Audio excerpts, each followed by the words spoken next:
പ്രിയപ്പെട്ട ഞങ്ങളുടെ അഭിമാനഭാചനങ്ങളായ NSSന്റെ മക്കൾ ഇന്ന് സിനിമയ്ക്ക് പോകാം, കുടുംബത്തിലേക്ക് വിരുന്നു പോകാം, ടൂർ പോകാം, അതൊക്കെ മാറ്റിവെച്ചുകൊണ്ട് സ്വയം സന്നദ്ധരായിക്കൊണ്ട് ഭാവിയുടെ വാഗ്ദാനങ്ങളായി മാറാൻ, ഈ രാജ്യത്തിന്റെ സ്പന്ദനങ്ങളായി മാറാനുള്ള ദൃഢപ്രതിജ്ഞയോടുകൂടി ഈ മക്കളിതാ ഈ നന്നാക്കാൻ വന്നിരിക്കുക.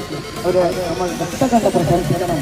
ഈ പരിപാടിയിലേക്ക് കൃത്യമായി നമുക്ക് സ്വാഗതം ചെയ്യേണ്ടതുണ്ട്.